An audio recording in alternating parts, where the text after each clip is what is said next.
Hi friends, ನಾನು ನಿಮ್ಮ ರೇಷ್ಮಾ ಮಂಜುನಾಥ್. ಇವತ್ತಿನ ವಿಡಿಯೋದಲ್ಲಿ ನಾನು ಗೀ ರೈಸ್ ಮಾಡೋದನ್ನು ತೋರಿಸ್ಕೊಡ್ತಾ ಇದ್ದೀನಿ. ಅದಕ್ಕಿಂತ ಮೊದಲು ನನ್ನ ಚಾನಲ್ನ ಸಬ್ಸ್ಕ್ರೈಬ್ ಮಾಡದೇ ಇದ್ದರೆ ಪಕ್ಕದಲ್ಲಿರುವ ಬೆಲ್ ಐಕನ್ನ ಒತ್ತಿ ಸಬ್ಸ್ಕ್ರೈಬ್ ಮಾಡಿ. ಹಾಗಿದ್ರೆ ಬನ್ನಿ ಗೀ ರೈಸ್ ಹೇಗೆ ಮಾಡೋದಂತ ನೋಡ್ಕೊಂಡು ಬರೋಣ. ಇಲ್ಲಿ ದೊಡ್ಡ 3 ಈರುಳ್ಳಿನ ಸಣ್ಣದಾಗಿ ಕಟ್ ಮಾಡಿ ತೊಗೊಂಡಿದ್ದೀನಿ. ಒಂದು ಸ್ವಲ್ಪ ಬೇವು ಸೊಪ್ಪು ತೊಗೊಂಡಿದ್ದೀನಿ, ದೊಡ್ಡ ಜೀರಿಗೆ ತೊಗೊಂಡಿದ್ದೀನಿ, ಸ್ವಲ್ಪ ಗೋಡಂಬಿ ತೊಗೊಂಡಿದ್ದೀನಿ, ಚಕ್ಕೆ ಲವಂಗ ತೊಗೊಂಡಿದ್ದೀನಿ, ಪಲಾವ್ ಎಲೆ ತೊಗೊಂಡಿದ್ದೀನಿ, 2 ಗೆಡ್ಡೆ ಬೆಳ್ಳುಳ್ಳಿನ ಈ ರೀತಿ ಸಣ್ಣ ಸಣ್ಣದಾಗಿ ಕಟ್ ಮಾಡಿ ತೊಗೊಂಡಿದ್ದೀನಿ, 4 ಗ್ಲಾಸ್ ಅಕ್ಕಿ ತೊಗೊಂಡಿದ್ದೀನಿ, ಒಂದು ಕುಕ್ಕರ್ ಇಟ್ಕೊಂಡಿದ್ದೀನಿ, 1 ಸ್ಪೂನ್ ತುಪ್ಪ ಹಾಕೋತಿದ್ದೀನಿ,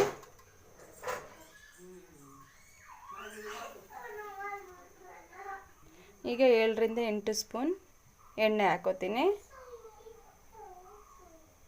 ಈಗ ಇದಕ್ಕೆ ಚಕ್ಕೆ ಲವಂಗ ಹಾಕೊಳ್ಳೋಣ.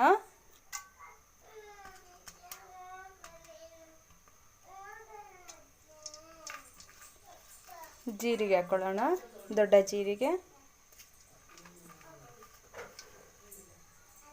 ಗೋಡಂಬಿ ಹಾಕೊಳ್ಳೋಣ, ಬೇವು ಸೊಪ್ಪು ಹಾಕೋತೀನಿ,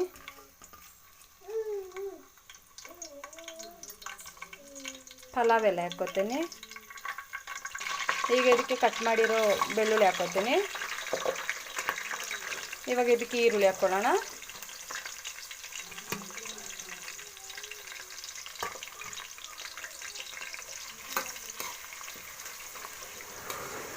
ಇವಾಗ ಈರುಳ್ಳಿ ಚೆನ್ನಾಗಿ ಫ್ರೈ ಆಗಬೇಕು. ಈರುಳ್ಳಿ ಚೆನ್ನಾಗಿ ಫ್ರೈ ಆಗಿದೆ. ಇದಕ್ಕೆ ನಾವು ಎಷ್ಟು ಅಕ್ಕಿ ತೊಗೊಂಡಿದ್ದೀವಿ ಅದರದ್ದು ಡಬಲ್ ನೀರು ಹಾಕೋತೀವಿ. ಇವಾಗ ಇದಕ್ಕೆ ನೀರು ಹಾಕೊಳ್ಳೋಣ. ನಾನು 4 ಗ್ಲಾಸ್ ಅಕ್ಕಿ ತೊಗೊಂಡಿದ್ದೆ, 8 ಗ್ಲಾಸ್ ನೀರು ಹಾಕೋತೀನಿ. ಇವಾಗ ಇದಕ್ಕೆ ರುಚಿಗೆ ತಕ್ಕ ಉಪ್ಪು ಹಾಕೋತೀನಿ. ಈಗ ಇದಕ್ಕೆ ಅರ್ಧ ಲಿಂಬೆ ಹುಳಿ ರಸ ಹಾಕೋತಾ ಇದ್ದೀನಿ. ಇವಾಗ ಇದನ್ನು ಕುದಿಲಿಕ್ಕೆ ಬಿಡೋಣ. ಕುದ್ಮೇಲೆ ಅಕ್ಕಿ ಹಾಕೊಳ್ಳೋಣ. ನೀರು ಕುದೀತಾ ಇದೆ, ಇದಕ್ಕೆ ಅಕ್ಕಿ ಹಾಕೊಳ್ಳೋಣ.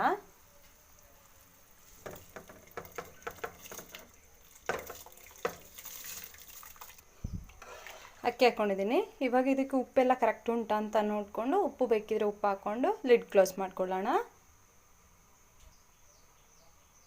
ಇದಕ್ಕೆ ಉಪ್ಪು ಕಡಿಮೆ ಇದೆ, ಮತ್ತೇನು ಚೂರು ಉಪ್ಪು ಹಾಕೋತೀನಿ. ಲಿಡ್ ಕ್ಲೋಸ್ ಮಾಡ್ಕೊಂಡಿದ್ದೀನಿ. 2 ವಿಷಲ್ ಕೂಗಿಸ್ಕೊಳ್ಳೋಣ. ಗೀ ರೈಸ್ ರೆಡಿಯಾಗಿದೆ ನೋಡಿ. ಈಗ ಸಿಂಪಲ್ ಆದ ಗೀ ರೈಸ್ ರೆಸಿಪಿ ರೆಡಿಯಾಗಿದೆ. ಈ ರೆಸಿಪಿ ನಿಮ್ಗೆ ಇಷ್ಟ ಆದರೆ ನೀವು ಒಮ್ಮೆ ಟ್ರೈ ಮಾಡಿ. ಹಾಗೆ ನನ್ನ ಚಾನಲ್ನ ಲೈಕ್ ಮಾಡಿ, ಶೇರ್ ಮಾಡಿ, ಸಬ್ಸ್ಕ್ರೈಬ್ ಮಾಡಿ. Thank you for watching.